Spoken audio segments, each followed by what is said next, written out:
Yeah. Yes, you're live.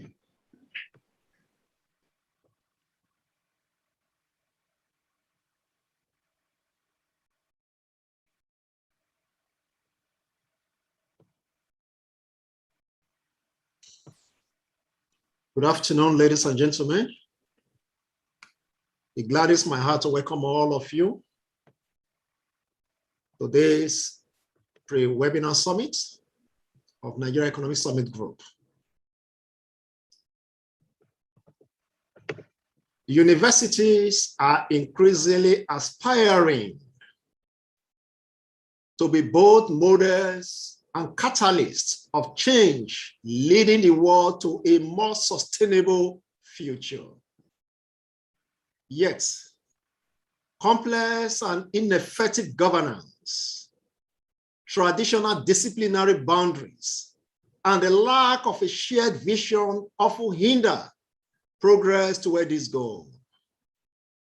By focusing on shared values and long-term goals, envisioning exercises can achieve a surprising amount of consensus while avoiding divisiveness and polarization that often plague open-ended discussions on university governance.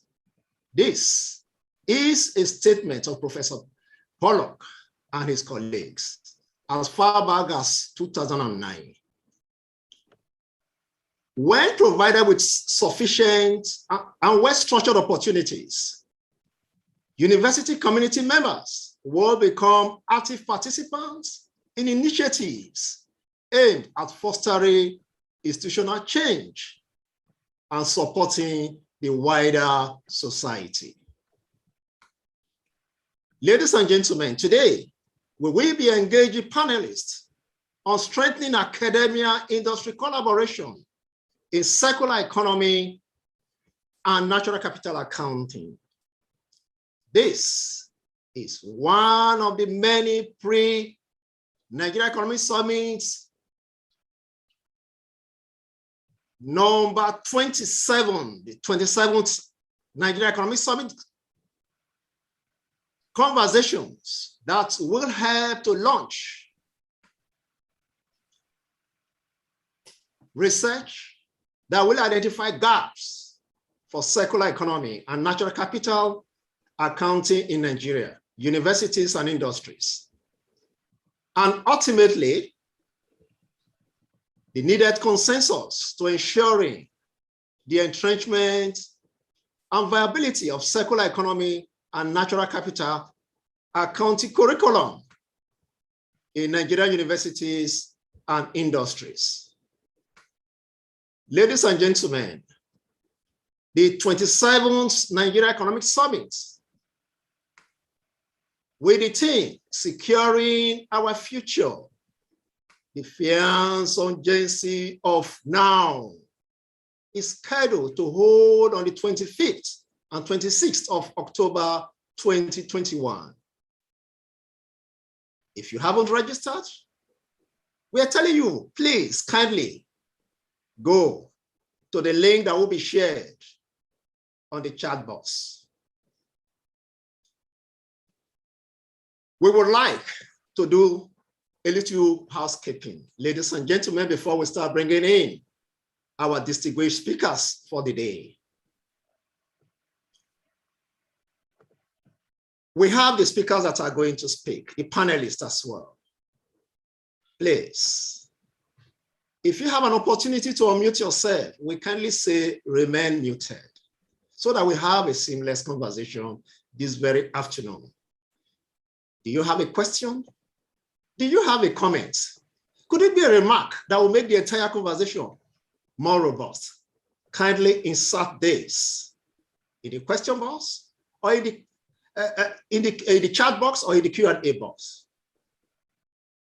Take notes. This program is being recorded. We want to once again welcome all of you.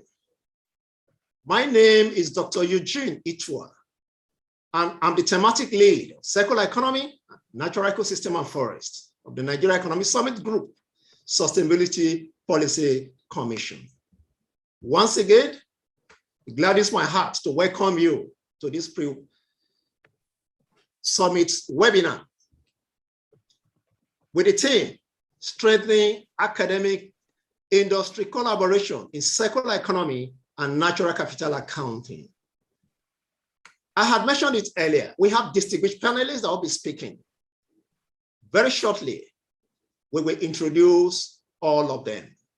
But before then, to take us through what the program holds for us, beyond what I have said, ladies and gentlemen, I would like to call on the Vice Chairman, the board of Nigerian Economic Summit Group, Mr.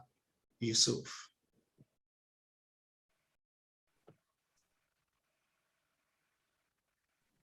Thank you so very much, Dr. Eugene. It's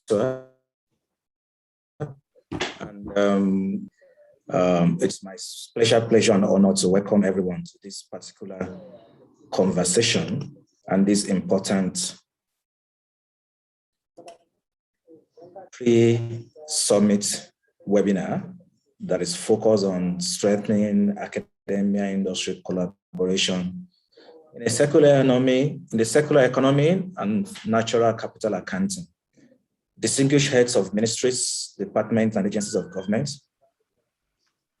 distinguished academias, captains of industries, heads of association, our friends from the donor communities, members of the Nigerian Economic Summit Group, ladies and gentlemen, it is with great pleasure that I welcome you to this pre-summit event of the 27th Nigerian Economic Summit that is jointly organized by the Nigerian Economic Summit Group, the NESG, and the Federal Ministry of Finance, Budget, and Planning. The COVID-19 pandemic has made more visible the inextricable connection between natural capital and human capital, and of course, economic well-being. The pandemic presents for us an opportunity to move beyond business as usual and embrace a green and also just, fair and just economic growth. The circular economy provides a holistic framework for system-level redesign. It is a new paradigm that helps generate growth, helps create jobs, and of course also reduce environmental impact. It's about an investment in today, why not jeopardizing the future? And so thereby sets us on a path towards a more sustainable future. That's circular economy. But natural capital, on the other hand, underpins all economic activities and human well-being. Indeed, natural capital is the world's most important asset. However, humanity demands on natural capital are unsustainable, as recently pointed out by the OECD in 2021. With the attendant global impact on its natural capital, Nigeria must therefore set sustainable development priorities, an agenda to promote a cleaner urban environment, protecting the country's natural resources, and also pursuing a low carbon and a climate resilient future. Therefore, as we transition into a green economy, it's clear that circular economy and natural capital approaches do have the potential to provide the frameworks for a more formidable movement that is also sustainable.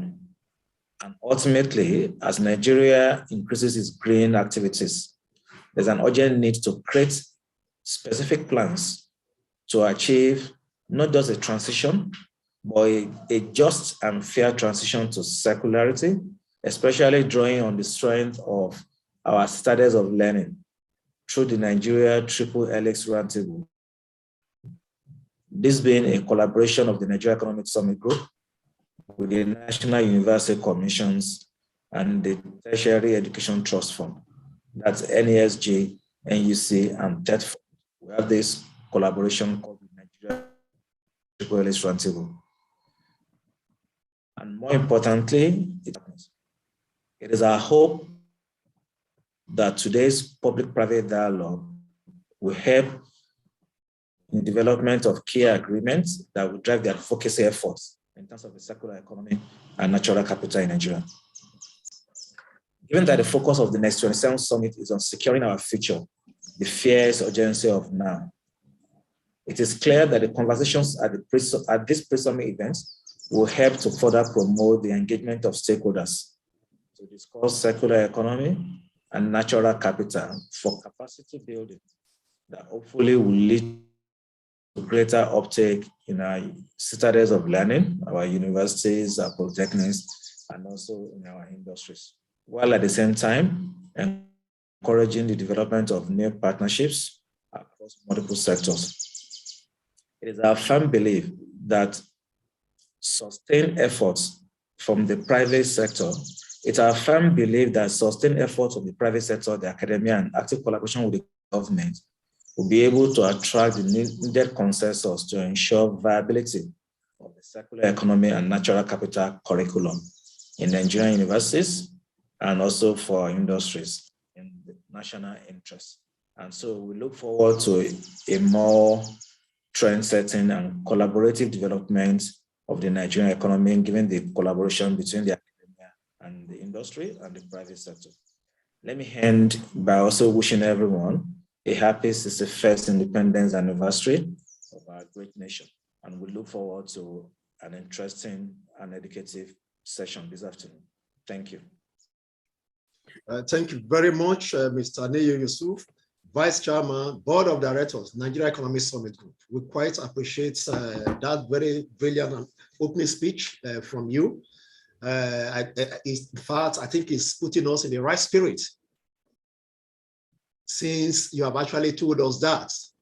And from what you just told us, this is a platform that will support building that collaboration. Not just building the collaboration, a sustained one.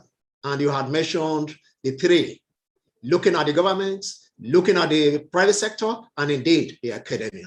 Thank you so much for that.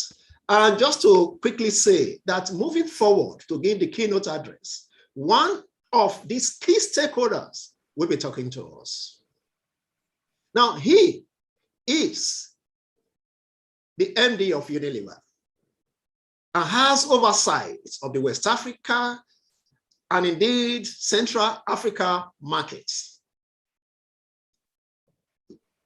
He has international experiences in that spans across a number of countries. Are you looking at the Philippines, Thailand, India, Sri Lanka? Just name it. He's been there at the top working for this organization. Ladies and gentlemen, I would like to call on Dr. Carl Cruz, who is the Managing Director, Unilever, West Africa.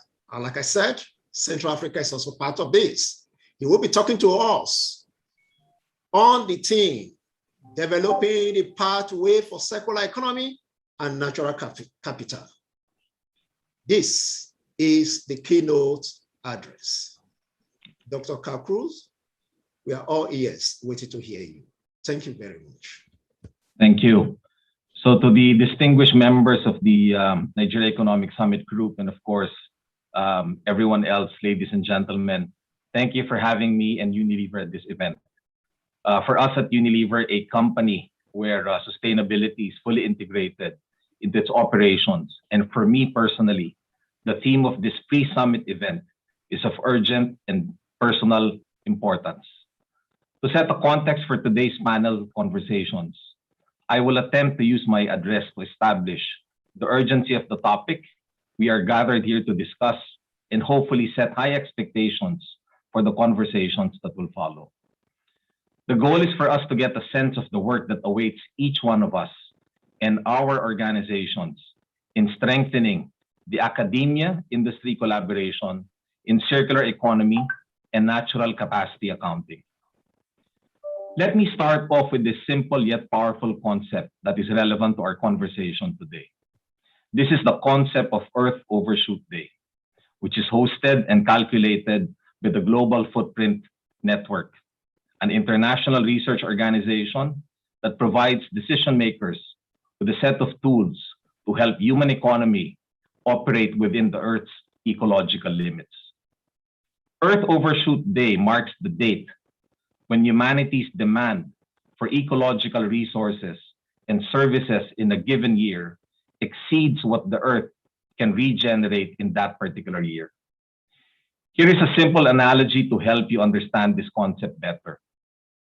Imagine we give our child a sum of money for upkeep in the university for the month of October, based on very sound assumptions. And we say to them, this sum is expected to last you until October 31st, and only then will I give you money for November.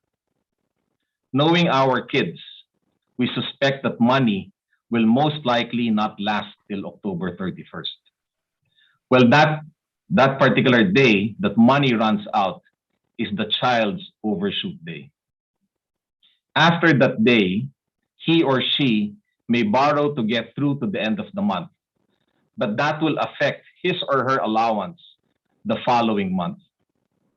The child may either go hungry or get creative by correcting the deficit and managing future allowances better.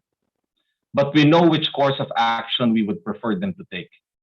We will prefer if the money is spent prudently and he or she stayed within the limits of the budget used in calculating the allowance in the very first instance. In the same way, we also calculate Earth Overshoot Day on our ecological resources and natural capital. Fortunately, we have data that goes back to 1970 when the Earth Overshoot Day was December 30. For this year, 2021, it was July 29. Ladies and gentlemen, this means that since July 29 of this year, the world has been in ecological deficit, and we will continue to carry this deficit into the coming years unless it is corrected and we manage the resources better. Currently, we perpetuate this deficit by liquidating stocks of ecological resources and accumulating waste in the environment. Interestingly, the Earth Overshoot Day for 2020 improved to August 22 from July 26 in 2019. The calculation last year in 2020 reflects the drop in resource used in the first half of 2020 due to the pandemic-induced lockdowns. What this should tell us is that we can achieve our goals of ecological resource utilization. It is therefore, not all gloom. So bear with me as we dwell on the subject of Earth Overshoot Day a little longer. But let me zoom into our country this time, Nigeria. Up until 1972, Nigeria had been in Earth Overshoot Day surplus, but it has been on a downward deficit since then, except for 1 year in 1997. Nigeria is currently running an ecological deficit of minus 0.4, meaning that Nigeria is over-consuming its share of the planet.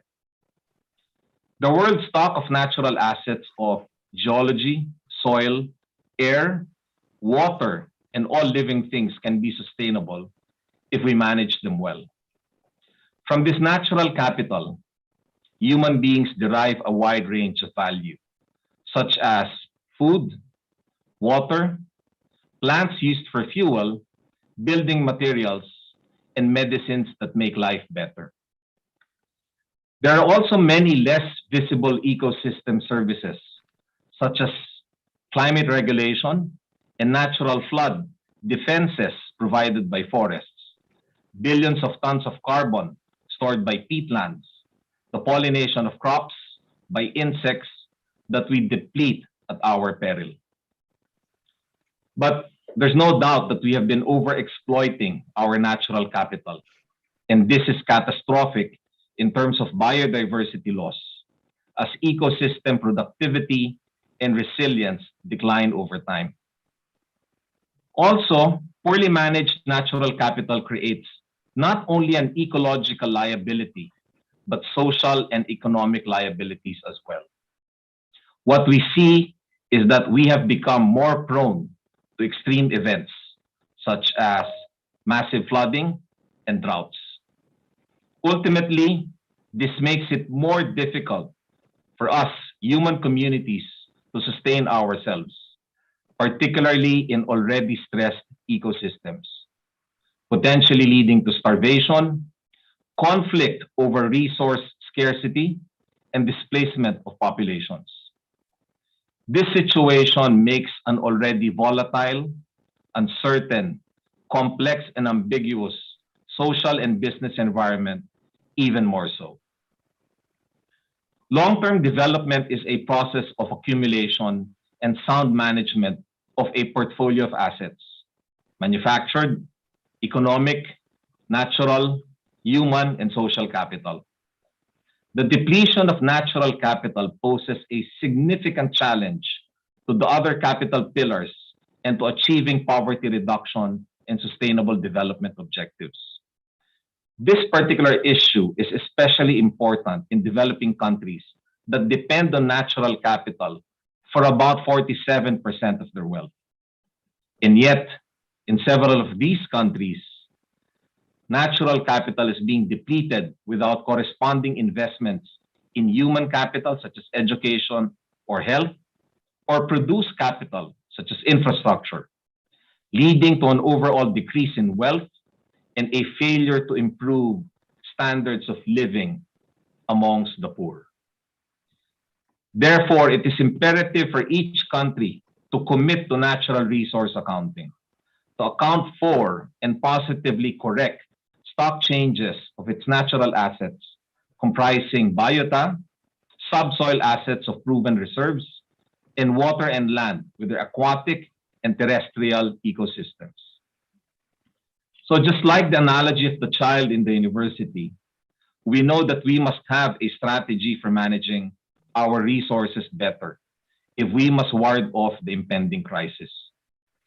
And herein comes the concept or the principle of circularity. Our linear take, make, dispose economic model has been at the heart of industrial development and no doubt has generated unprecedented level of growth. Yet this has also led to growing pressures on resources simply because we extract materials, manufacture goods, use them once, then throw them away.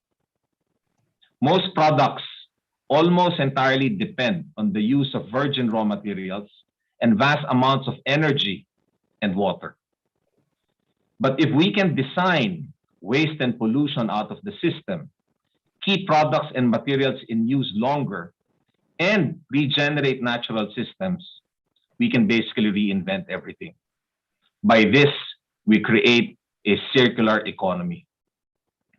A circular economy is restorative and regenerative by design and aims to keep products, components, and materials at their highest utility and value at all times. This economic model seeks to ultimately decouple global economic development from finite resource consumption. It addresses resource-related challenges for businesses and economies while generating growth, creating jobs, and reducing environmental impact. Shifting the system involves everyone and everything: businesses, academia, and individuals and governments, our cities, our products, and even our jobs. As a large consumer goods company, Unilever tries to influence how this can play out positively. We recognize that we urgently need to bridge the divide to a fairer, more socially inclusive world where we all live in, rather than at the expense of nature and the environment. Therefore, we have made far-reaching public commitments for climate action, protecting and regenerating nature, and creating a waste-free world. But there's no doubt that we also need more leadership, not only from other industry players, but also from academia and the government. The industry must be responsible for innovating its models to use circularity to drive growth. First, by creating additional revenue streams from existing products and services, reducing operational costs, and innovating new products and services to meet the demands of today's consumer. Second, we need to enhance competitiveness through customer and employee relationships, distinguishing themselves from competition using circularity as a point for differentiation. And third, by mitigating risk through business model and value chain adaptations. However, industry and technological innovation alone cannot drive systemic changes needed to truly transform the current economic model. As industry increasingly recognizes and seeks to take advantage of the opportunities that the circular economy approach provides, it is the role of academia to instill new visions for our society and economy with respect to sustainability and eco-friendly growth. Academia must teach about the circular economy and support the outside the classroom cultivation of a sustainability mentality and eco-responsible citizenship. Universities can catalyze a circular economy by working with businesses to improve eco-effectiveness and as well eco-efficiency. Research will have to extend the focus from decreasing carbon footprint, for example, to achieving carbon positivity, from improving water efficiency to treating wastewater, and from recycling to reverse logistics for repurposing products. In essence, we will require a bottom-up change through education. And we have seen some significant work already being done in the academic space to drive circularity in the economy. Examples would include the National Interdisciplinary Circular Economy Research, a major research program encompassing 34 universities and over 200 industry partners launched to catalyze the UK's shift to a circular economy. Here in the country, the Nigeria Triple Helix Roundtable, which was launched by the NESG and the NUC as a platform for implementing government, academia, industry collaboration towards fostering economic growth and national development in Nigeria. But we will need to do a lot more. Of course, I cannot overemphasize that we will require the government to contribute to the handshake of using circular economy approaches in developing national economic policy strategies that incorporates natural capital accounting and ensures its sustainable management for economic and social growth. Ladies and gentlemen, we understand the enormity of the work to be done to transition the world to a circular and more sustainable use of our resources, natural capital, and ecosystems. The next set of conversations will attempt to articulate the specific government, industry, academia engagements necessary to advance the work to be done and the roles of each party, the policy adjustments we will need to make, the industry model innovations for the world we would prefer to do business in, the curriculum modifications and the researches that will be required, as well as, more importantly, attract consensus and facilitate collaboration. There should be no doubt. We each have a role to play, and I hope you leave with a firm conviction of what your role and that of your organization must be at the end of today's dialogue. Thank you, ladies and gentlemen. Thank you to the NESG. Have a good rest of the day.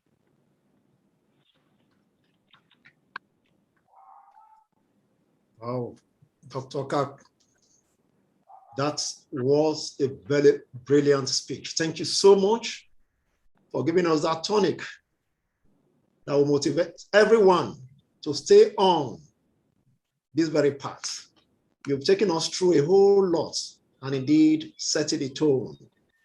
Among the things you had actually said is the need for us to adopt the circular economy principles and, of course, natural capital approaches as we move along, taking into cognizance where we are, that there's already a deficit. If we continue in this manner, business as usual, we'll continue to carry on that deficit. And that we do not want to do. And indeed, you have told every stakeholder to identify his own place or her own place in all of this means that we're talking about. Thank you so much. And ladies and gentlemen, with that, we would like to call in our distinguished panelists. Before I want to mention their names and read just a brief on each person.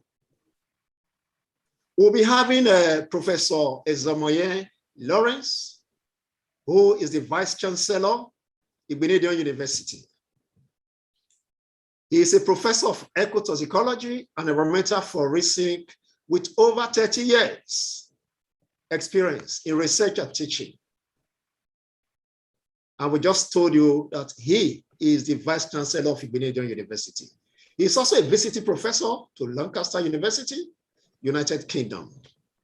He was also the Deputy Vice Chancellor, Administration at the University of Benin, under two separate Vice Chancellors. Ladies and gentlemen, Professor Ezomoye is the immediate past president of the Nigerian Environmental Society.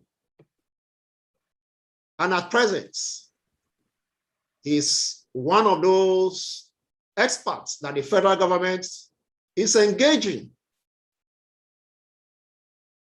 in the development of the Nigeria Agenda 2050 and medium-term national development plan. Ladies and gentlemen, you will welcome him. I will move on to another distinguished expert that will be speaking today, and that is Professor Tano Jinder. She is the Group Additional Pro-Vice Chancellor, Research and Development, and Director, Amity University in India. She has 9 patents to her credits. She is a member of several prestigious societies, including American Chemical Society and Indian National Science Academy. She has 6 books with Springer, over 50 publications in referred journals. Ladies and gentlemen, you also want to welcome Professor Tano Jinder. In addition to these two, we have Mr. Miko Ratula. Mr. Ratula is an agronomist. He's a Finnish circular economy expert and a developer with extensive experience and a comprehensive understanding of food and energy systems from farms to end users and industrial customers. Ladies and gentlemen, kindly welcome him. Just to let you know that at present, he is with Latte University campus. You want to take note of that, please. And we have Dr. Nameka Chukunye, who is the Director, Resource and Environmental Policy, Research Center, Environment for Development, EFD. He is a very senior lecturer at the University of Nigeria. Interestingly, just to let you know, ladies and gentlemen, he's one of the foremost experts in the field of natural capital accounting. Just to let you know that he is quite good in that, hands-on. We also have Mrs. Rachel Ezebakwe, who is the head of safety, health, and environment in Unilever. Rachel has about 20 years experience as a quality, food, safety, and as a HSE professional with hands-on experience in food, home, and personal care manufacturing industries. Ladies and gentlemen, just to also let you know, he's a trained lead auditor of ISO 9001 quality management systems. He's also a certified person of food safety system, environmental management system, ISO 45,000 is also added, ladies and gentlemen. And then the last but not the least is Professor Michael Fabore. He is a professor of agricultural and environmental engineering. He is a registered professional engineer and fellow Nigerian Academy of Engineering. He was also the Secretary General, Association of Vice Chancellors of Nigerian Universities, and Committee of Pro-Chancellors, after serving as Vice Chancellor of Obafemi Awolowo University. Ladies and gentlemen, just to add one more, that he was the President, West Africa Society for Agricultural Engineering, and Vice President, Council for the Regulation of Engineering in Nigeria. Ladies and gentlemen, we have eggheads here. You permit me to use that term. You are all welcome, our distinguished panelists. To start, I would like to call on Professor Ezemoye. So much has been said in the area of circular economy, especially by Mr. Niyi Yusuf and by Dr. Carl Cruz. Now, from your own perspective, and indeed for us to understand better in laying the foundation, what would you help us to understand in terms of the concept of circular economy and waste? And of course, the potential developmental role that these have within the academic cycle. Thank you very much, Eugene. I must thank the Nigerian Economic Summit Group for giving me an opportunity to speak in this pre-conference forum on a very topical issue as this, that is imagining a transition from a linear economy to a circular economy. The theme of the 27th conference is quite frightening: securing our future, fears and urgency of now. But we don't need to worry. If we do the right thing and take to heart what Dr. Carl has presented this afternoon, we really will surmount the situation. You see, the fundamental crisis that we have in terms of managing resources comes from the philosophical understanding of man and resources.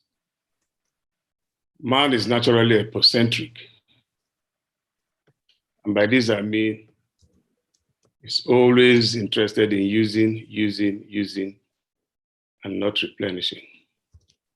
And that is what is responsible for the current deficit, not peculiar to Nigeria or West Africa. It's also a global issue of concern.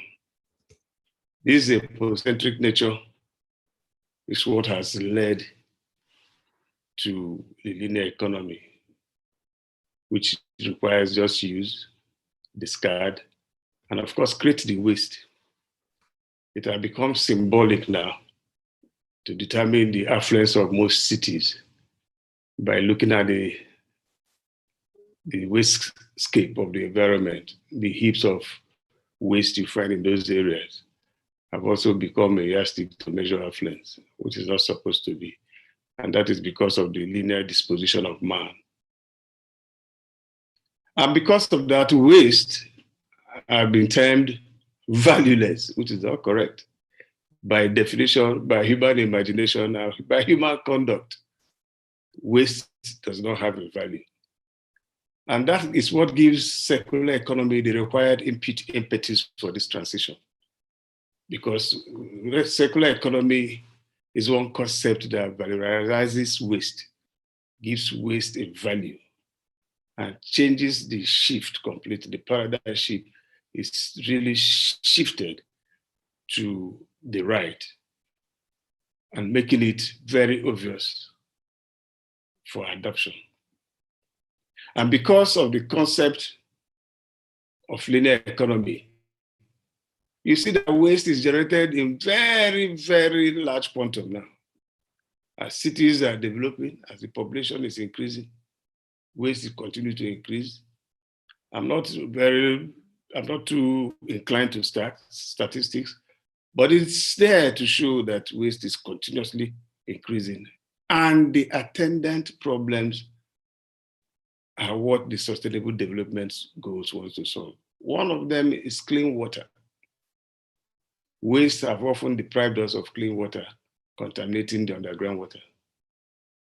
Waste is also responsible for the rise in different types of diseases now, some of which are even alien to our region. But the advent and the love for the transition of circular economy proves potential for this change. The circular economy principle requires recovery of waste and giving value to waste. And if this concept is imbibed from this platform, then it will be easy to catch and engage both the industry, the academia, government, and again, the user communities and the society at large. Valorizing waste, giving value to waste, giving an economic impetus to waste will certainly drive circular economy and change the linear disposition and the ecocentric nature of man. And to do this, we must engage the principles of eco-innovation. In eco-innovation, it requires exactly what Dr. Carl has talked about, redesigning products, repairing products, and making them long-lasting, not just use and dump. Circular economy will drive the concept of ensuring that failed components are replaced, core elements are refurbished, precious metals are recovered, and of course, the entire thing is remanufactured into new products. At the end of the day, circular economy drives a zero-waste scenario, making everybody within the society happy and the well-being perfect. Circular economy, before now, resides among the 4 R's, which we all know. But there's a 2 dimension that I've included. The regular ones are the reduce waste, we'll reuse them, we'll recycle them, and we'll recover them. The 2 dimensions I'm adding, which is also very critical for our discussion today, is to repair, to refurbish. Driven by a profitable partnership, circular economy can be entrenched into the Nigerian system. A profitable partnership in this case, I will zero down on the university, industry, government collaboration. The triple helix is not new. As a matter of fact, I've been engaged in triple helix with Lancaster University for the last 12 years. Most of the rhetorics on triple helix have not really come into reality because of implementation and politicization of this concept. I'm happy to hear that the triple helix roundtable between the Nigerian Economic Summit, NUC, it's a group and a roundtable that was given all the necessary support to curricularize this concept in the university system. Industry-academia partnership is key, including the government participation. What has always been the problem is who initiates the handshake. Is it the government? Is it the university? Or is it the industry?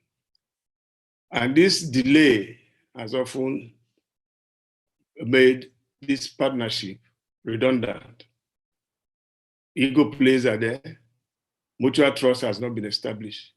Collaborative benefits have not even been put in place. So we find it difficult to grow. But I must say now from our experience, I want to talk from practical experience of industry academia partnership that I've gained in the past years, and also give you products that have come out from it. Very positive ones at that. I know that the University of Benin set up the Center for Global Eco-Innovation, which was fashioned from the Center for Global Eco-Innovation of the University of Lancaster. In the University of Lancaster, the Environment Center, right there in the center, they have almost 150 SMEs in that center, interacting with an academia, solving problems, and reducing the cost of running the industry, providing funds for specific research. And that is the type of mutual benefits that exists between a typical industry academia forum. And this is practicable everywhere, including Nigeria. So in the University of Benin, the Center for Global Eco-Innovation has been set up, and it has a desk space for industries to participate in the development of products and in the development of services. And what is critical in this partnership is mutual understanding, trust, and benefits. Beyond this partnership, what again is required is the engagement, thorough engagement. How do you engage the industry? And I'll give you an example of what I've started at the Unilever University. Our university has a center, has a board of industry, academia, and government, a 15-man board made up of representatives of the industry, the university, and government. And currently, the DG of NOTAB is the chairman of that board. And what do? They meet quarterly to review the needs of the industries and develop prototype academic programs and research, which will be funded by the industries to ensure that the problems are solved. And what is government doing there? Providing, the NOTAB is providing the platform for commercialization and patenting of innovation and creative works of the academia and industry. And beyond this, we have also insisted as one of the ways to integrate industry and the universities in a working relationship. At the Unilever University, as we speak now, all postgraduate programs have 2 supervisors.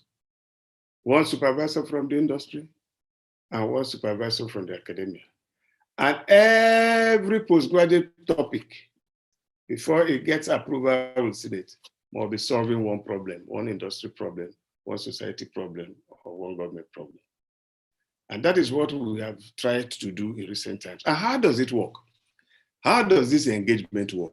The engagement works from a tripartite relationship. First of all, you co-design. The industry and the academia, they look at a problem, they co-design. They sit down and co-design the problem, the research. The next thing, they co-develop it jointly. And thirdly, they co-deliver. And one of the benefits from this practice, I'll tell you, is it has been a recurring decimal, and part of the cliche from the industry that the products from the universities are not sellable, or they don't suit industrial activities. So if you co-design with me and co-develop with me and co-deliver, will you say that the end product is not fit for the university? The answer is no. So it will solve part of the capacity building problems that we have and quality of graduates coming out from the university. It will now become fit for purpose. In this process, what normally happens is that there are new products, there are new processes, there are new interventions, and there are new services for both the society and the economy. Thank you very much, Prof. We will come back to you very shortly. so that we can just quickly, because looking at the time, you have said so much, and that we believe others can as well build on. Thank you so much for this tripartite idea of co-designing, co-developing, and co-delivery. We will come back to you again, sir. I will quickly move to Professor Tano, Jinder. Professor Ezemoye has talked so much about what is happening within the academic circle in practical terms. Now, as far as, especially from your own perspective, what is the role of higher education, let me put it that way, in promoting circular economy? Yeah, in fact, higher education has the highest role, I would say, because as far as circular economy is concerned, it is at the business development model. So there are many kinds of courses which are there, which can be developed at the higher education. For example, MBA in executive MBA in sustainability.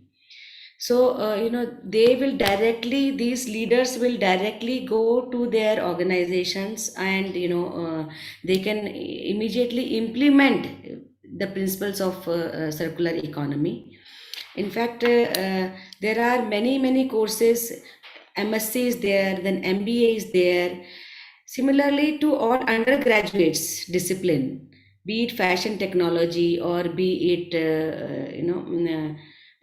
be it hospitality, be it engineering, be it any other discipline, music, because every discipline, few credit courses for principles of circular economy, principles of ecosystem, principles of natural resources protection.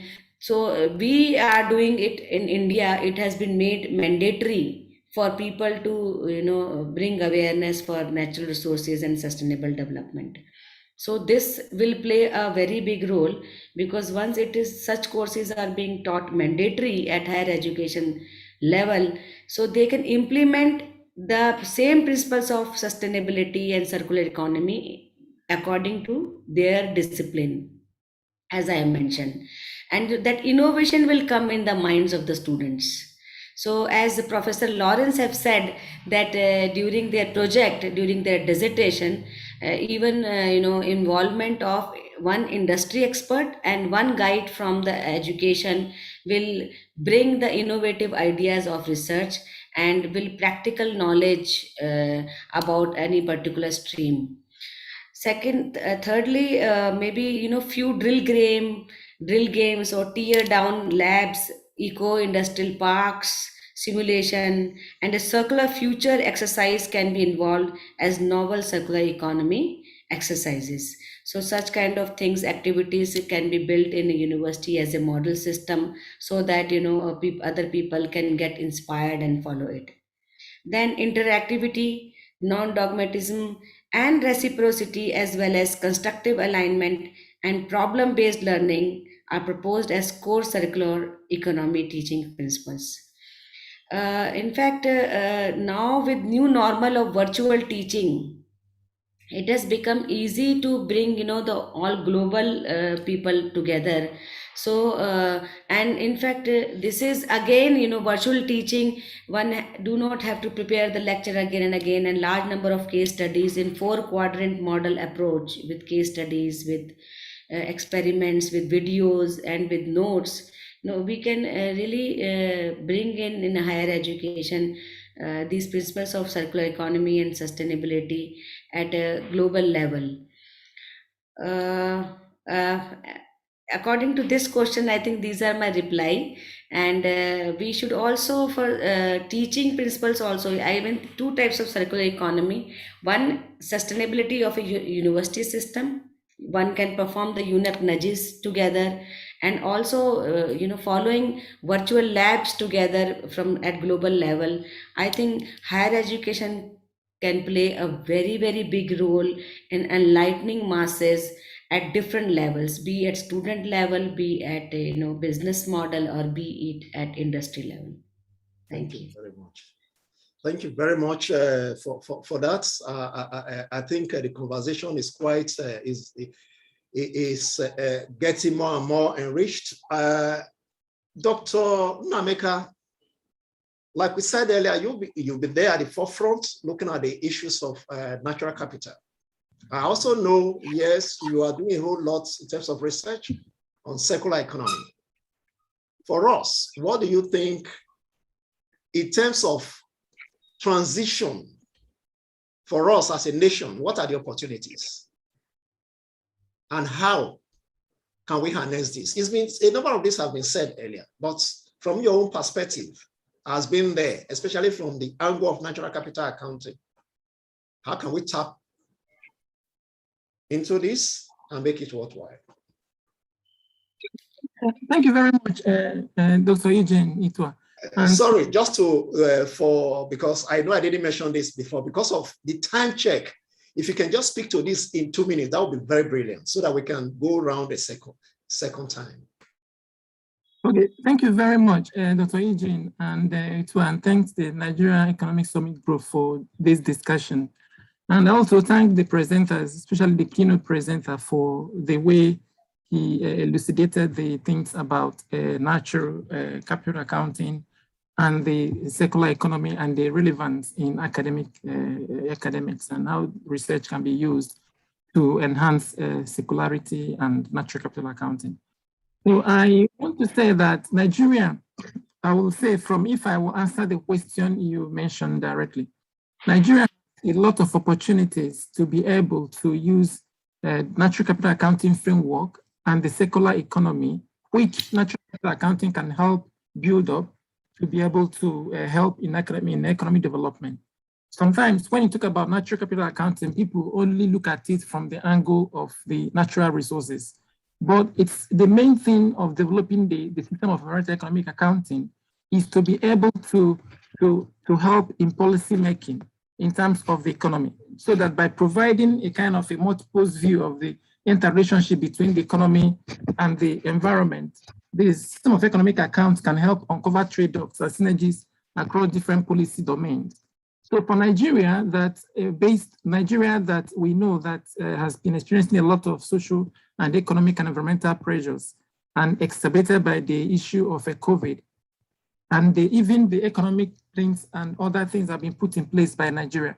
Natural capital accounting can help to provide policy framework, policy basis to be able to achieve this, even like the NDC. So the main point is for Nigeria to begin to take the lead or do some things in line, helping to generate natural capital accounts, and then doing some modeling to see how this can be used to be able to manage the economy right. Like we mentioned, like the issue of circular economy, especially the issue of waste management. We know this what circular economy is. Then in terms of waste, the natural capital accounting, like the waste accounting, will be able to show the waste generation and use for both residual and for products. Like there are some waste that we generate that is used for products in industry in terms of a circular economy. So the natural capital account, the waste account will be able to show that, and how policy can be used to say, where are these wastes coming from? Where are the residuals coming from? What is the best way to dispose it? What's the best way to use the products from waste and in the industry and all that? And now coming to that fact, then research can now help to say, if we do this kind of modeling, this is where the actual point that a policy can intervene in the whole framework. So, and this is very important. So Nigeria can leverage on this to be able to promote its economy and to be able to, especially now that the economy is on the recovery path, to be able, especially based on the COVID-19 and the recent things we're seeing about the economic growth. So having to venture in this natural capital accounting will help a lot. Sorry to take your time. That is what we have tried to do in the last 2 years. You remember working on how Nigeria can become part of this natural capital accounting, startup accounting for its natural capital. And we have done that in collaboration with your agency, in collaboration with the Federal Ministry of Environment, in collaboration with the Federal Ministry of Budget and Planning, and all that, to be able to generate some pilot accounts for Nigeria, and then think about how this can be mainstreamed into managing the economy. So I think there is a lot of opportunity for Nigeria to do that going forward, and especially leveraging on the on the new the global partnership on sustainability, which the World Bank is leading, within the development arena. So thank you very much, and thank you for inviting me to speak in this. Thank you very much for that. We appreciate your comments, and you just talked about waste accounting and the like. I'll just quickly want to ask, building on that, Mr. Miko Ratola, you told me earlier that Nigeria has huge potential looking at circular economy, looking at bioeconomy. Would you want to help us understand this, all of this, and how we can tap into it? Yes, thank you. Thank you very much. And I'm really pleased to be in this seminar. And we've started planning this kind of circular economy events even before the COVID pandemic, and had to cancel then some events in Nigeria. Now it's really great pleasure to be here. I've been working with circular economy many years here in Northern Europe, and in Finland we have a lot of natural resources, as well as you have in Nigeria. You have much bigger population, a good location, some minerals, raw materials which can be used, circulated, and you also have the need for the transition to fossil energy based society to more circular economy and bio-based society. And that's the same question in many countries. And you have a high level education needed for that, a lot of skills and big domestic markets, which also will help in this kind of transition. So these are the basic facts, I think. So I can see great potential in Nigeria especially in Nigeria for bioeconomy, as well as here in Northern Europe. Shall I continue now with some of the slides I had, or? Maybe you just want to speak to the slides, because with that time we don't really have it. Yes. So maybe you can open it up there, and then speak to them in the next 2 minutes, please. Yes, that's right.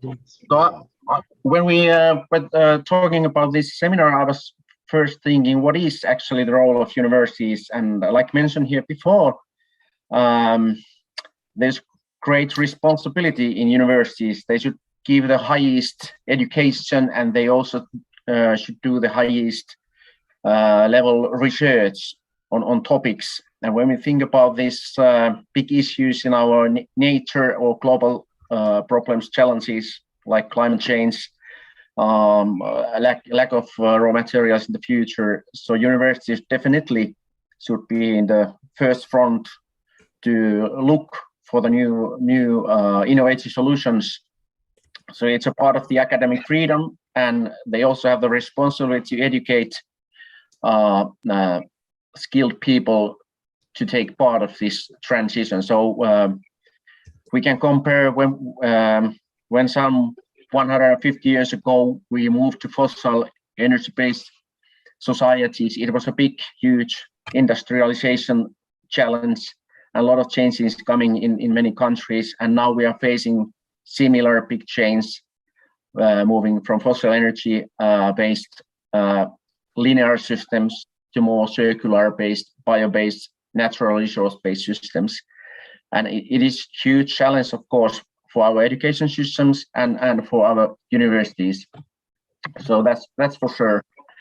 I think in a country like Nigeria, you also can see some of these challenges in your everyday life, like climate change issues, also like mentioned here before, the water quality, water availability issues, loss of organic matter and fertility in soils. That's one of my special areas. And when we have looked potential how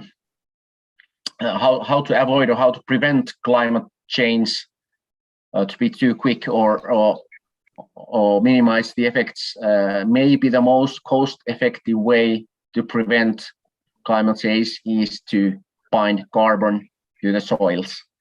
It's not so big percentual share, maybe 4 promils of carbon more to our soils will be enough to stop the climate change. So it's a huge potential.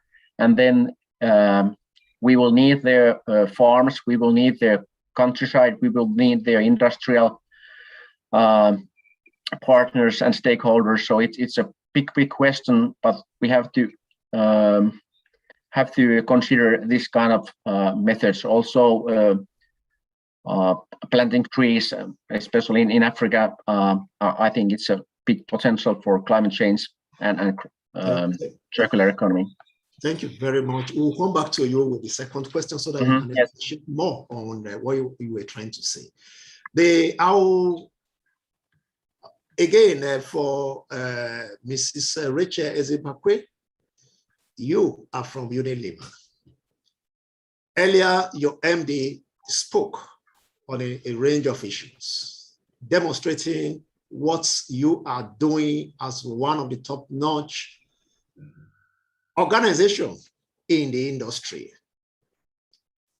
Specifically, in practice, what experience would you want to give to us or help us to understand with regard to circular economy and natural capital accounting that others can also learn from within your industry, for instance?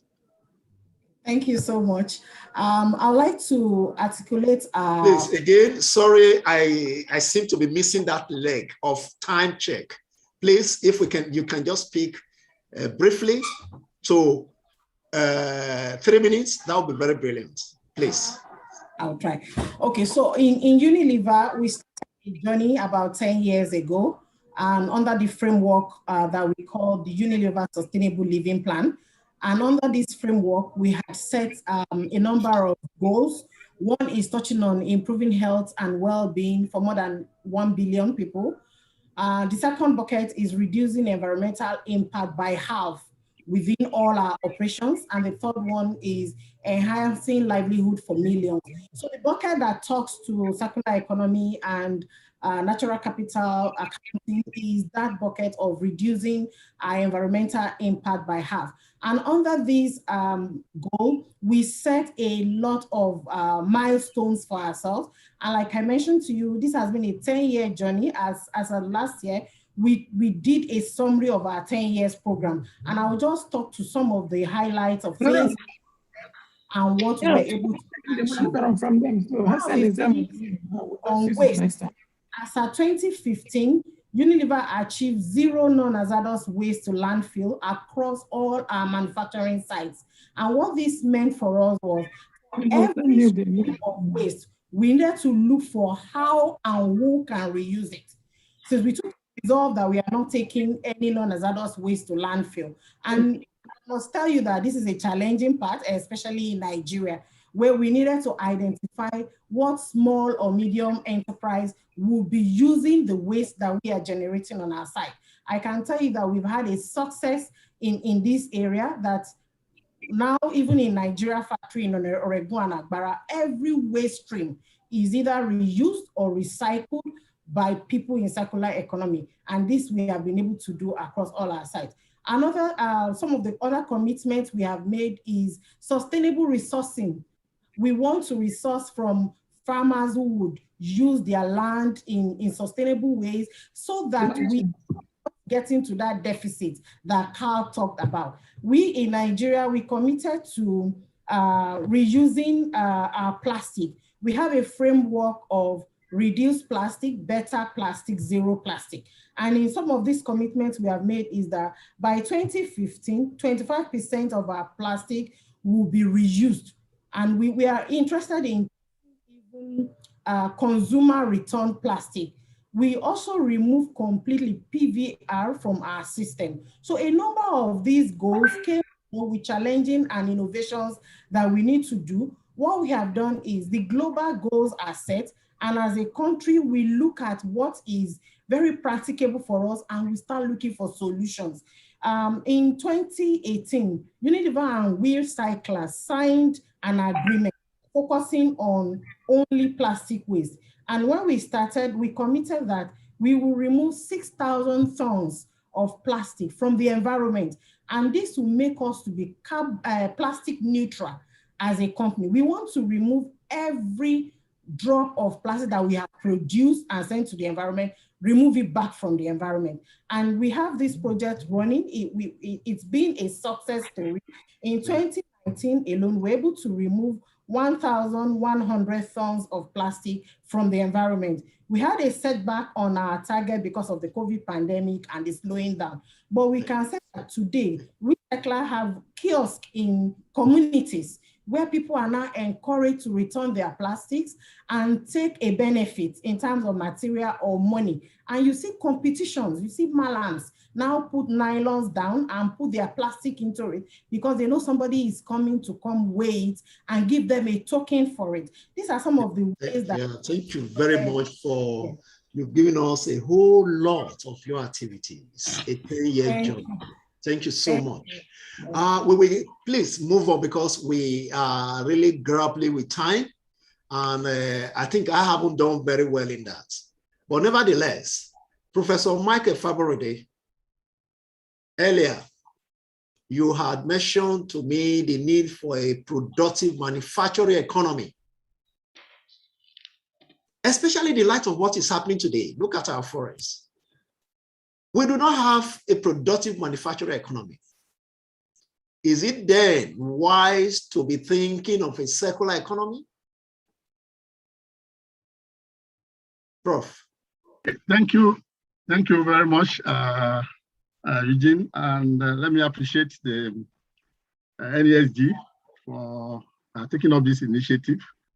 And I'm particularly pleased that the tripartite collaboration between the NESG, the National Universities Commission, and TED Fund, the Triple Helix is beginning to have a drive, I mean, in the Nigerian system. And before I actually come to the very question that you have asked, let me say that this drive is the basis for the review of the entire university curriculum in Nigeria. And it partly answers that question because we do not have a thriving industrial setup now. And so from what Carl has said earlier and what the VC of Unilever also explained, we are basically just consuming. And as Carl said, Nigeria is in a state of ecological deficit. And so we must do everything to create a productive economy. We must mobilize the youth to produce a productive economy. And the university system has a lot to do with this in terms of what we teach the students, the curriculum and things. Can I share my screen briefly? Is it possible now?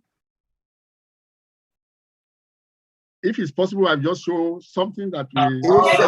It's no more than 3 minutes.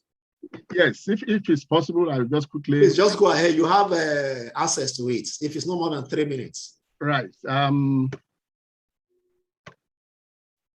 Now, just to give a picture of the concept of circular economy, what we have on the left is the linear economy. You extract, I mean, you manufacture, you use, you dispose. There is no consideration for recycling or reuse. The 5 R's that Professor Ezemuji has described. The other aspect of that is to share, and that is very important. That's a very good concept. But what I'm trying to say is that the new curriculum, we call it the core curriculum and the minimum academic standard that is just being developed for the Nigerian university system. And it's in all the 19 disciplines that are possible now, law, management, and all the rest. But I was more involved in the one in engineering, and I think the agri group also did their bit because agriculture is fundamental to the evolution of the industrial system in Nigeria. So the BMAS has tried to respond to the criticisms of largely the Nigerian community, not just the industry. So it is not just student-centered, it is deeply rooted in hands-on practical and industry experiential skills and on well-defined learning outcomes. And the idea is to ensure that the students are able to engage in critical analytical thinking. And for those in engineering to be able to, to dream, to think, to design, and to manage systems, so that the whole economy can grow, we can create jobs, and then we can move Nigeria from poverty to prosperity, which is the challenge. And that is why, the whole system is full of agitation now, because nobody is satisfied with the current state of things. Every sector is complaining. And we are even lagging behind. We are even regressing in things that we have been able to do before. Thanks to the NESG that has been holding forth and trying to call to attention some of these lapses. So in the current syllabus, because we have to produce the youth, the army that is going to instigate this new system that we are talking about. As Professor Seboja said, it's going to be a major transition.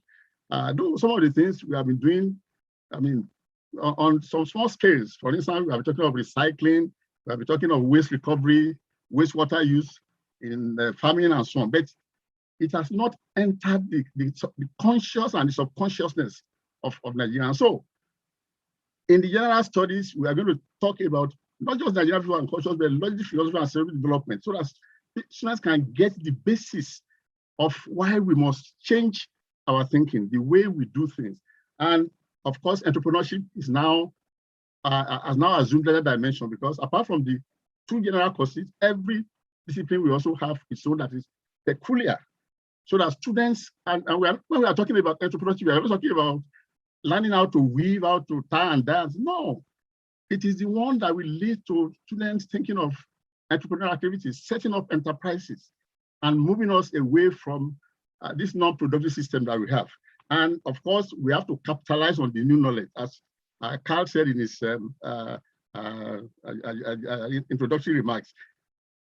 The new technologies are very important. Renewable energies, artificial intelligence, machine learning, data analytics, convergent technologies, all these are things that are part and parcel of the new system. So, there are more things there, but I've just on share now so that we can continue to think more, talk more, so that I can still come back to this to let us know, how did we get here in the first instance? It is because of the global challenges. But I want to add one point before I leave this section, that when we talk about global challenges, we are talking of the Sustainable Development Goals. But we tend to forget that we as Africans, we have the African Development Agenda, and we must always emphasize that which is peculiar to Africa, because of course the challenges are global, but we have those that are peculiar to us in Africa. And when you look at it closely, there are so much similarities, but somehow we are so used to accepting only things that come from outside Africa. And we have to be more African in thinking about some of the things that we have to do. And when we collaborate with our colleagues from other countries, we must let them do things according to the local context, so that we can address the real problems that confront us. So let me pause there while we continue. Thank you.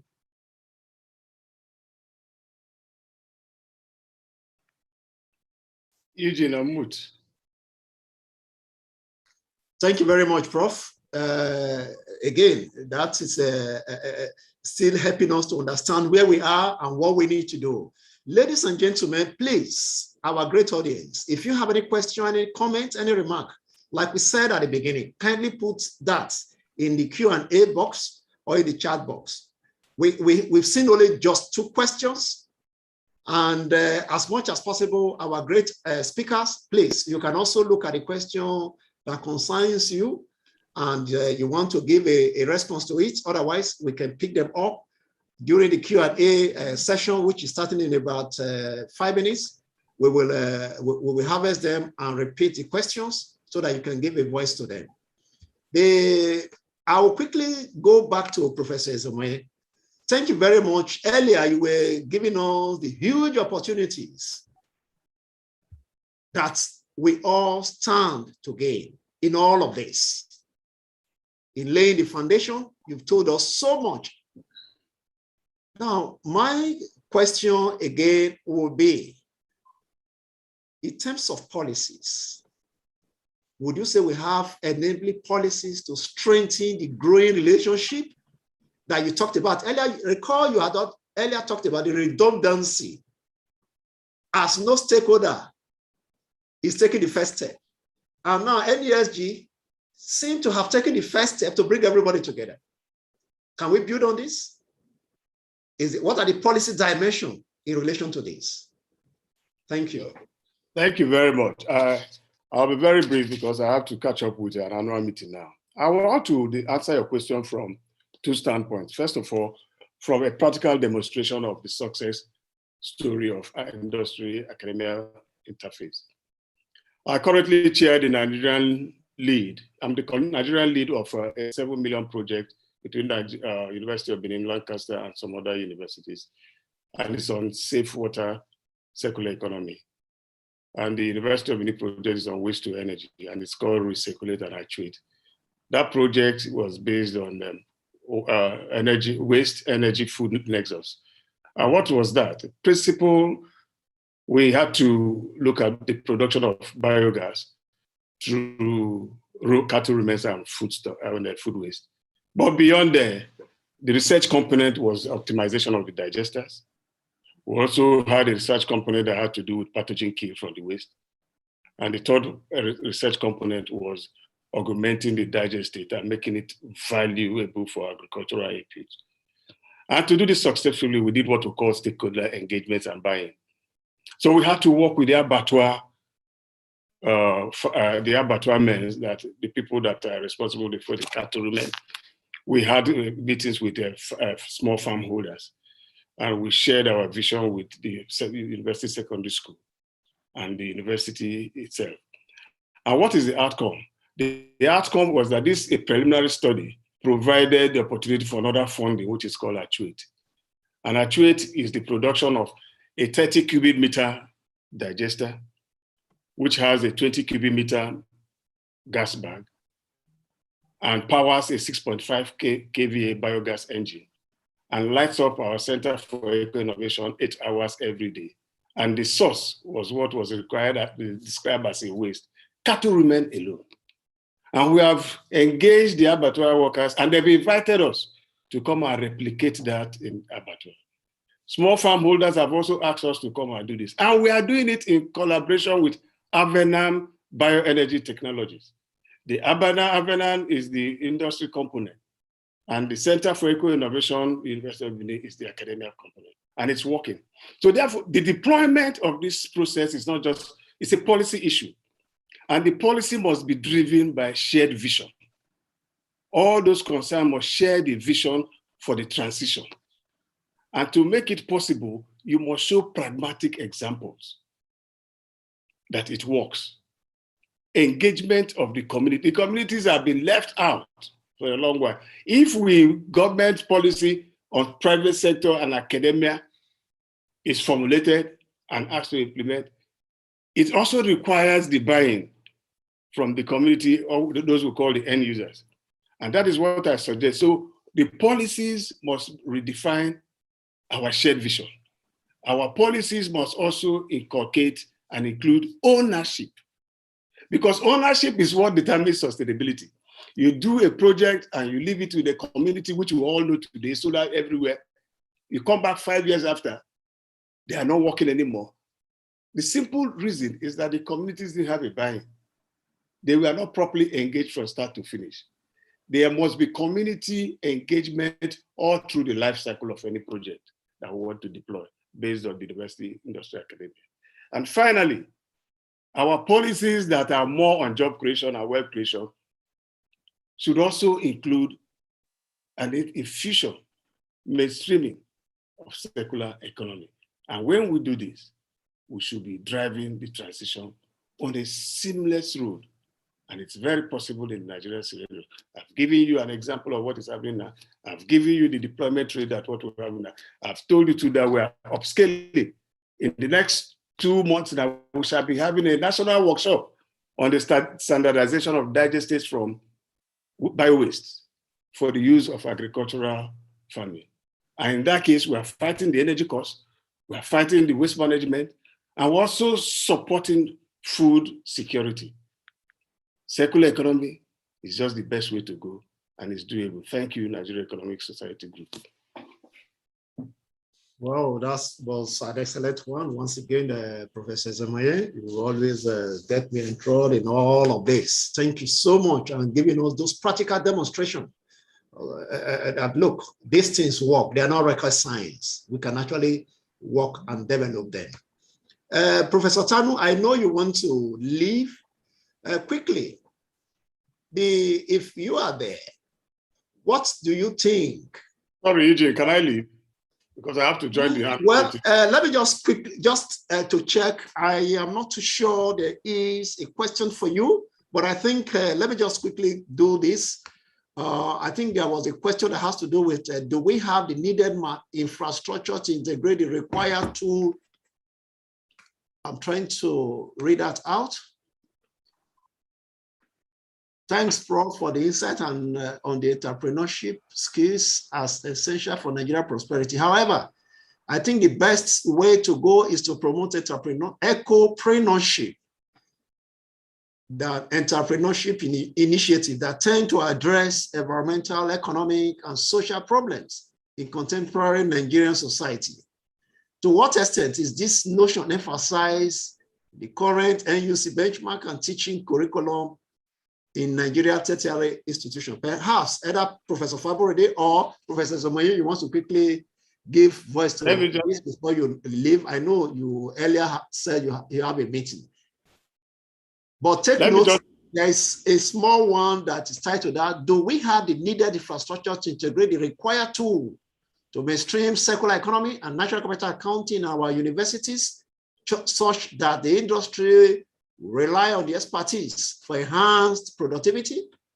So please, if you can just speak. Okay, let me talk about the entrepreneurship. You see, we love so much semantics and cliche in this country. You see, eco-innovation provides the answer for all this.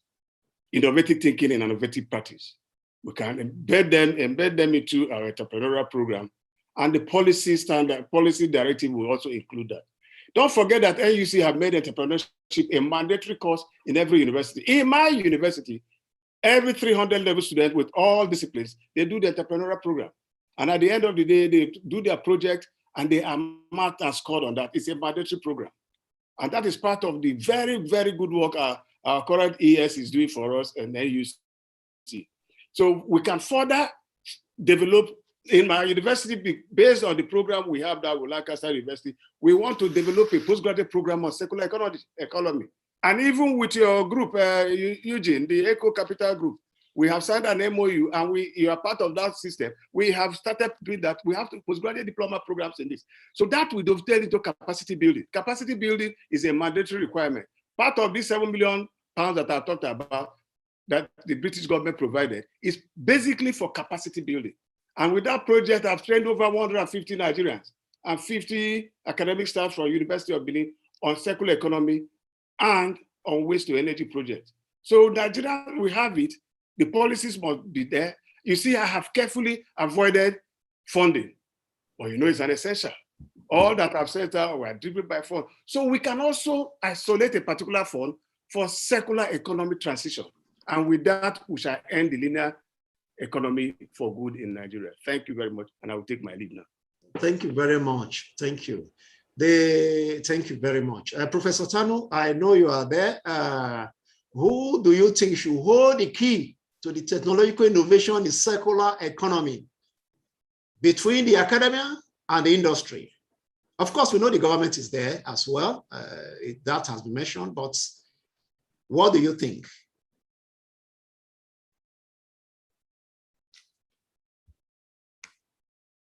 Oh, okay, I guess she is no longer there. If any of our other experts can speak, please go ahead, Professor Fabore. No, she's no longer signed on again. I think she's left.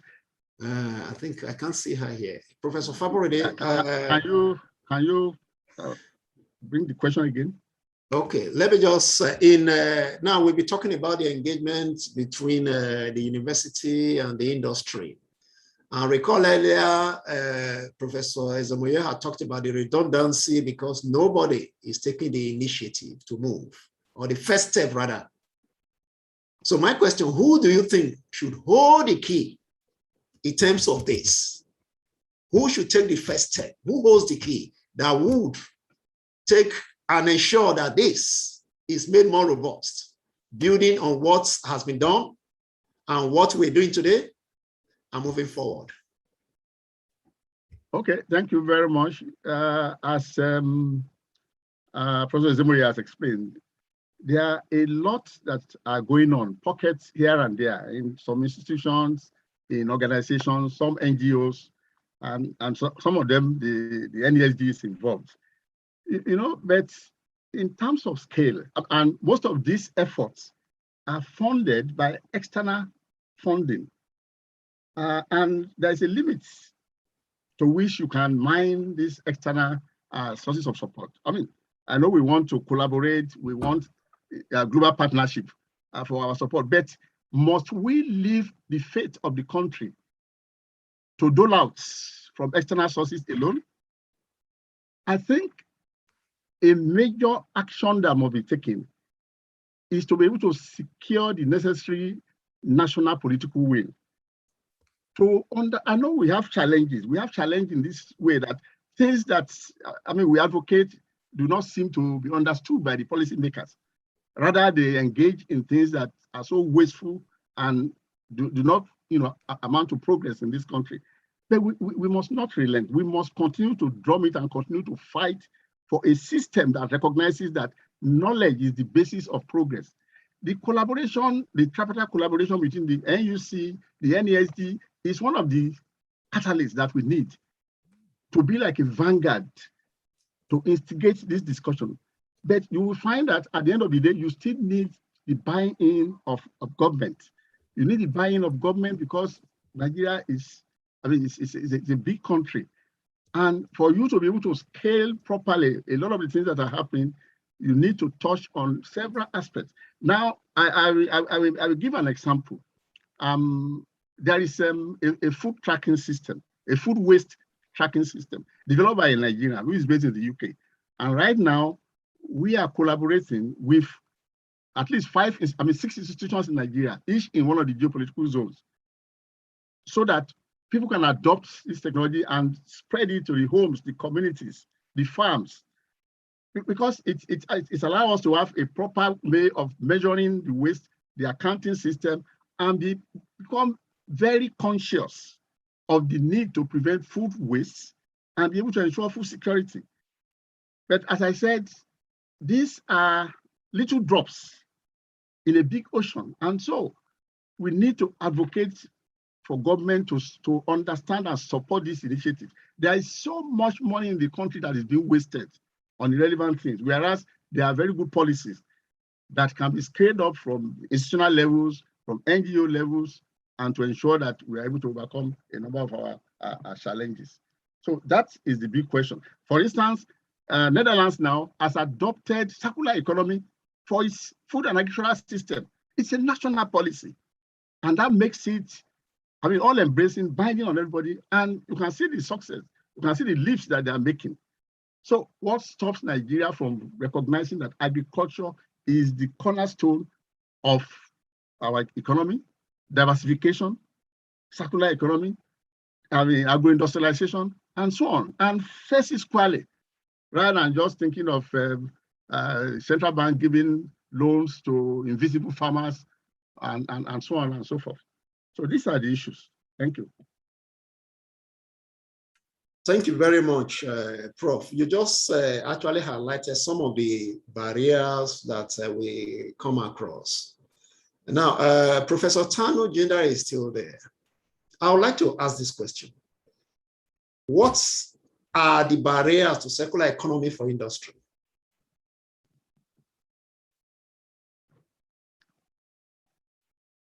Professor Jinder? Hello? She's Can you hear me? Yeah, we can hear you. On now. Okay, okay. So there are certain barriers for circular economy.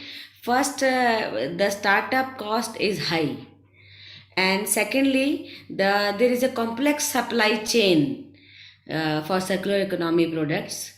Thirdly, challenging business to business B2B cooperation. And fourth, there is lack of information on product design and production.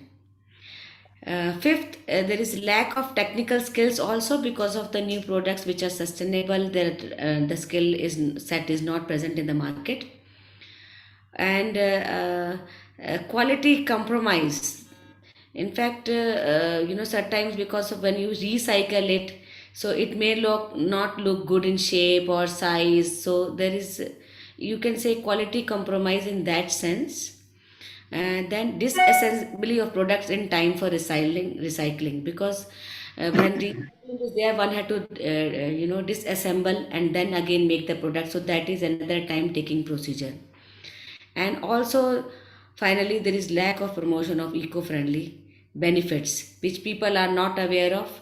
That's why there is not much market. Once people become aware that the such products are good for their own use and also for the planet, I think there'll be more demand, and further the production can be increased. Thank you. Thank you very much. Thank you very much. I want to pick a question from the box. And this question is directed at Richard. Mrs. Ezebakwe, one of the questions had said, are there alternatives you are currently exploring for plastic bottles? Would it be possible to bag water in paper bags? It's from Shola Fabore. So would you want to give a response to this? There are two questions actually. Let me take the other one that is closely tied to it. To what degree is the collaboration of key stakeholders on plastic waste recycling in Nigeria, and what are the perceived challenges to effective plastic waste recycling in Nigeria? Please, you want to... Okay, to the question on if water can be packaged in paper bags, I did answer on the chat that for Unilever, we do not produce water at this point, but I answered based on my knowledge of the industry, because I've also worked in a place where we bottle water and other carbonated drinks in plastic. And I do know that it's a journey, and the journey is to reduce plastic, to go to better plastic before we can achieve zero plastic. So many of the companies that bottle water and other carbonated drinks are lightweighting. So if I've been using 25 grams to do a 150 liter 150 mils of water for you, I can look for a better design of bottle and go to 20 grams. So I'm using less plastic to give you the same volume of water. And this has been a program that has been running in many of these industries for years now. They've been lightweighting, they've been going to better designs of bottle so that they use smaller plastic to give you the same volume of water. Saying that, and some of them are now infusing recyclable elements into the plastic to make it better plastic, such that when it is taken out by consumers, it can be easily recyclable. And to get to zero plastic will take some journey. Yes, there is one-way glass that people sell water in other economy, but we still have that challenge of removing that waste from our environment. So, and you know that here we still have a challenge about people sorting waste at source. So if I buy a one-way glass, water in one-way glass, am I going to return it back so that it is easy for the company to crush and redo it? So these are some of the challenges why we still have the plastic bottles, but we will get there. But I can tell you that things are happening. Lightweighting is happening, using better plastic is happening. We will get that journey where we will find complete alternative. But for now, we are using plastic because of these challenges. And coming to collaboration around recycling, there is a lot of collaboration happening. And just like some of the panelist members have discussed, there are some NGOs that are doing a lot of jobs. One of the challenges we have seen is some people business as for the downtrodden. They feel is filth. They are not seeing the value in waste. So when you go to some of the recycling centers, it is not a place of pride that a young graduate or an affluent person wants to be, addressed to. So one of the things we're also doing to make sure that there is dignity in those labels. Those environments has to be appealing. They must be places of pride such that we can show them, we can highlight what is being done, and people can be interested in investing in it. Yes, a lot of collaboration is happening, but currently the acceptability is still low. People assume that it is for some low class people, which is not the case. Thank you. Thank you very much. And to further strengthen the various the discussions that we are all having here, from the NESG perspective, we have Mr. Laoye Jayola, who is the CEO, NESG. You're welcome, sir. You are muted for now. Muted. Thank you very much, Eugene. Great.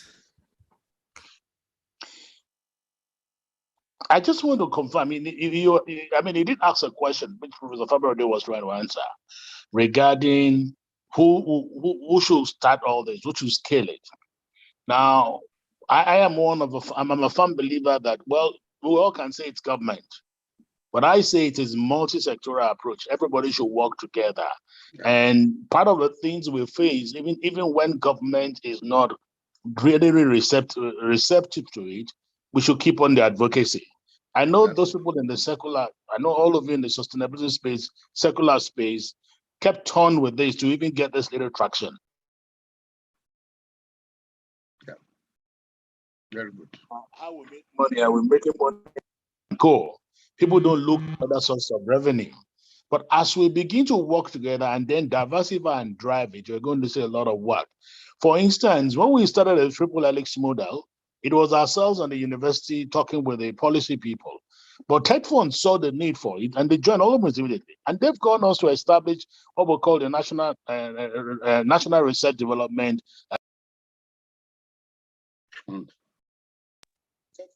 That we then great work being done about research, bringing all of us together. So what I would tell people is that don't wait for one man. All of us can work. It's a coalition. What I tell people, I said it's a coalition that is work towards good effort. I mean, like Professor Fabore said, I mean, yes, they're revising every work, but this year, the private sector was actually sat in the room to look at the entire entrepreneurial curriculum for the university system, which is an improvement. It is a journey that is beginning from nowhere to where we are. So it's all about work. We shouldn't assume that government will do it alone. It's about nudging them, continually engaging. And I think it's about putting information in the space there. Many people are not aware of what is going on. And one of the challenges I tell people is that I hope we can all talk together and share information and share ideas, which is why, for instance, we at the NESG believe that, look, we're a platform of platform. Well, there is no competition. How can we put all of this together so that Nigerians are informed, people know, and we can then strengthen the advocacy work? Thank you, Eugene. Thank you very much. Platform of platforms. Professor Fabore, you are raising absolutely. I agree with Mr. Jayola on his remarks. It's just that sometimes you get frustrated. I mean, it's so frustrating. I mean, when you take one step forward and the government takes 2 steps backwards, it affects all of us. And so we need to drum it to the ears that it should get more serious. Now, the NESG have commended, and you are doing a very good job. I think the next step is to try and systematize what needs to be done. There are some suggestions that I've made. For instance, we need to develop a vision for the circular economy, first towards 2030, that's the SDG, towards 2050, that's the year that Nigeria's population will likely double, and towards 2063, that's the African agenda and beyond. Two, to identify the key knowledge gaps and research questions and training needs that we can collaborate further under the LLs with the NUC, to ensure that we develop the right human capital for it. We should create a culture of systems thinking in both public and private, and I think that is also reflected in the curriculum review. And I acknowledge that the industry was part and parcel of the entrepreneurship development in that scheme. We should identify the pathways for transitioning from the existing linear model to the circular system. So these are concrete things that we can do normally, and then develop the different economies and identify implications in the different sectors of the economy. I think the one for agriculture and food system is well underway. And then to develop strategies, plans, and recommendations, strategy plans and recommendations for the transition to the circular system. So this will contribute to what you are doing, which is highly commendable. Thank you. Thank you very much, sir, again, for that beautiful intervention. I'm picking some questions from the chat. The one, I guess, again, reinforced some of the things that have been said. Abiadu Oguyemi had said or asked, can we truly teach entrepreneurship education in our universities that currently enjoy little or nothing in terms of R&D funding? How best can we achieve innovation to drive entrepreneurship under the current situation of underfunding in our universities? Still just trying to re-emphasize the issue of funding.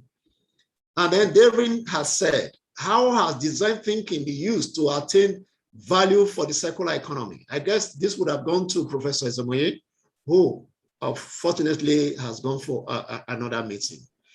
Then Lola Uluwadara said, there are research institutes that can champion application of new technologies to already established processes and also develop technologies for indigenous raw materials. Can grants be set up to support these researchers or researchers?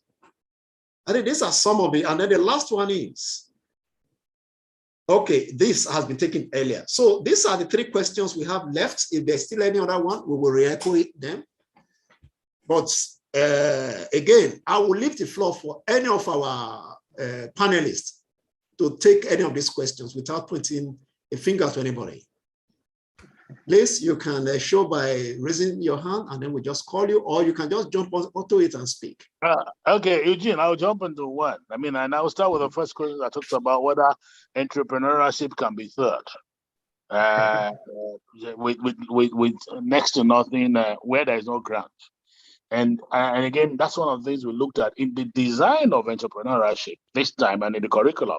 And a good example, I mean, the EDC is, which is the Entrepreneurial Development Center of the Lagos Business School, is an entrepreneurial center, and they're training and working up people, and they're doing a lot of work alongside. And then other private initiatives where entrepreneurship is being taught and helped and encouraged and developed, right? And therefore, what we're trying to do at the private sector is how can we use this experience and rub it on the university system and what can be done and widen it. There's a lot that can be done today if we leverage technology. And that's one of the things that have been put in the system. That when you leverage technology, you don't really have to reinvent the wheel, but you can do quite a number of things to teach our people. I do recognize that funding is a major problem in our university, not only university, everywhere. I mean, if you talk to the health sector, talk to every other sector, funding is a major problem. And therefore, which is why I just came in from a forum and I said, Nigeria needs to even have a philosophy about revenue generation. Are we generating revenue or we're sharing revenue? And that's a discussion we should have. Well, because we cannot generate revenue effectively before we begin to share them. Everybody comes to the table and say, I want this and I want that. And again, with my colleagues in the university system, we're still discussing how feasible is it to finance the university system. I do agree that it's a funding problem, but government needs to know that they cannot do all. Government needs to know when to roll back and just be an enabler of business to allow people to rub in and work, and then do that. Now, so that'll be my comment on your first question, and I can come in later, but I can see Professor Fabore was trying to, so I want to leave it for them to continue. Yeah, thank you very much for that intervention. And Miko, you want to intervene? Please, just go ahead. Yes, thank you about this interesting comments, and maybe I would like to add some experience from my own country. This like fast development of circular economy started some 15 years ago, I think, and some steps which I think were essential. And for first, like the governmental level strategy for the circular economic goals. So we have like 40 different goals to the year 2035. And after that, our companies, our universities, they realized that they have to do something because there was like a clear goals for that. And also there was the first remarkable financing from the government to the universities and to innovation programs. And that tempted many of the companies to realize that actually there's business possibilities in circular economy. So I think like 25 years ago, many companies think that environmental legislation is like extra cost for the companies. But after this transition period, we have realized that there's actually much more business possibilities than restrictions in circular economy. So definitely these two steps has been very useful. And after that, also like the private investors, they have gone after these governmental decisions. We can see that in Scandinavia, there's a lot of, for example, big pension funds investing to bio and circular economy investments. And I can see that also in Nigeria, if you can present good, liable projects where big investments are needed for the transition. So definitely there's interest for from the global finance markets for this kind of business activities.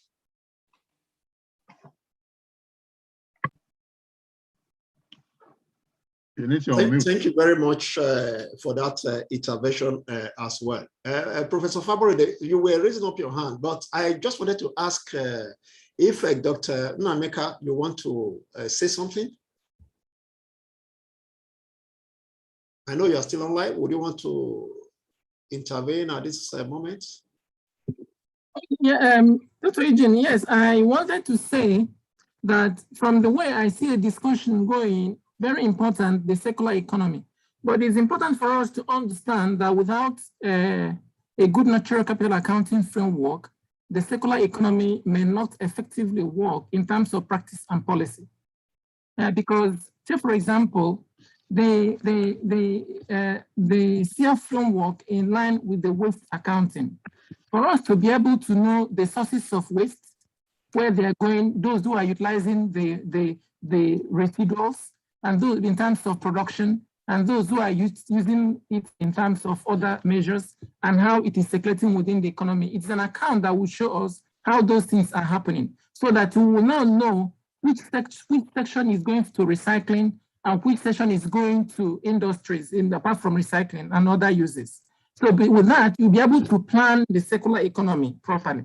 So it is important for us to, and without it, there won't be, without the natural capital accounting, like for example, the waste, you won't be, Nigeria currently, it's generating a lot of waste, and the greenhouse gas, the emission from waste is about 9% in 2018, as recorded in the NDC. So if this is not taken into account, without an accounting framework, you will not be able to know where these waste emissions are coming from, so that to know where to hit it or tackle it head on, and then be able to generate policy measures that can say, okay, this is what we need to do, or these are the regulations we need to have going forward. So it is important, I just want to mention that it is important that we begin to push the issue of developing natural capital accounts to be able to manage these economic facts, like circular economy, very well in terms of practice and policy. Thank you. Thank you very much. We appreciate that intervention. Prof, you wanted to make a brief remark? No, I think the points have been made. Just to agree with the last speaker that that will be part of the visioning process. It must, I mean, the steps to be taken must include, proper accounting, and this also must be taught to those who are involved. It's a new system, and so there's a need to teach the practitioners so that, I mean, then the trainers and those who are going to be engaged will also be properly trained. But I think it's a good step forward, and we should pursue it. Thank you. Thank you very much, Prof. and everyone. Just to let you know, in the way of natural capital accounting, only September 9 here, the mainstreaming natural capital accounting in Africa Development Finance was launched. You can Google it. Mainstreaming natural capital accounting in Africa Development Finance. The idea is to see how, if moving forward, whatever infrastructure you want to fund, mainstream natural capital into it. Allow natural capital thinking or natural capital approach to guide that process. Guide the funding itself. It's a project led by African Development Bank and the Green Growth Knowledge Partnership. Yeah. Please just find out more about it. I'm on that platform. Just find out more on it. Thank you very much. Our excellent panelists. It's been brilliant. In fact, just to let you know, for those of us that joined after we had actually started, what have we been discussing? Strengthening academia, industry collaboration in circular economy and natural capital accounting. It's been quite exciting. And some of the information that we've seen, especially from the angle of policies, that policy issues driven by all concerned with pragmatic examples, and of course, with communities included, is very essential. Earlier, we listened to Dr. Carl Cruz, who had told us that we are already in deficit. Moving forward, we will continue to be in deficit if nothing is done. For something to be done, we have been talking. And indeed, for us to gain more and more actions, for us to develop strategies, like Prof had said, he outlined a number of things that we should do. Building vision, building strategy, building plan that can actually take us as a nation to that level that we want to be, following the principle of circular economy and, of course, natural capital thinking or approach that dominates a number of conversations today. Ladies and gentlemen, NESG, platform of platforms, has indeed brought this to all of us. Take note, the 27th Nigerian Economic Summit will be holding 25th and 26th of October. There, we will see more conversation. Some of the things we had actually spoken about will be taken there. Recall, the team will be focusing on then will be securing our future, defense, urgency of now. Take notes of the deficits, ecological deficits that we have in our pockets. You want to register to be part of the conversation come October. Ladies and gentlemen, we want to thank all of you. It's been quite exciting. Our great panelists, it's been exciting. Simply put, thank you so much for being there and for being part of this program. And then the technical crew that have been behind all of this, we also want to thank all of you. Have a very blessed day. We have just 1 minute left. Perhaps you want to do conversation. We're giving you that as a bonus. Thank you very much and good afternoon. Thank you. Thank you. So, Prof, I thought Mr. CEO was joining.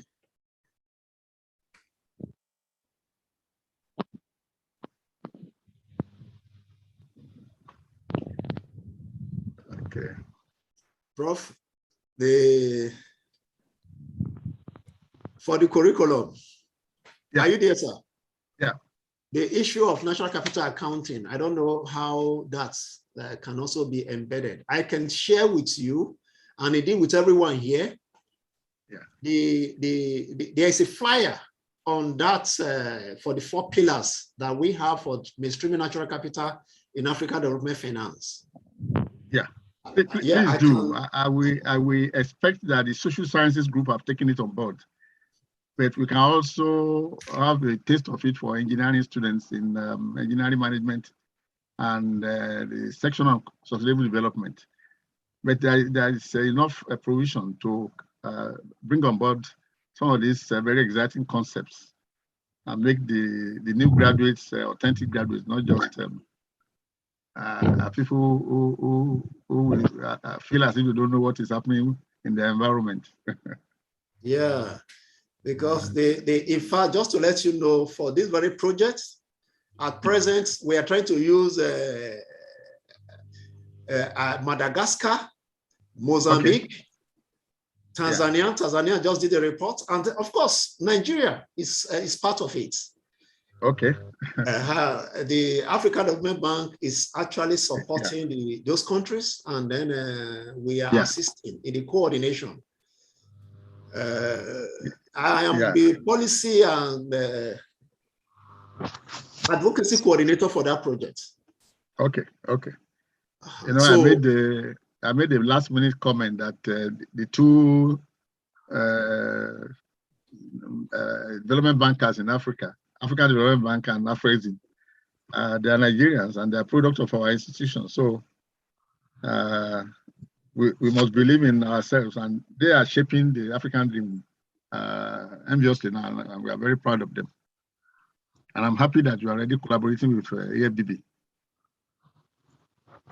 I mean, Afrexim is championing the ACFTA, the continental trade something, and I think that's a very good one as well. We will take the conversation forward, ladies and gentlemen. The IT crew is going to go off air now, and then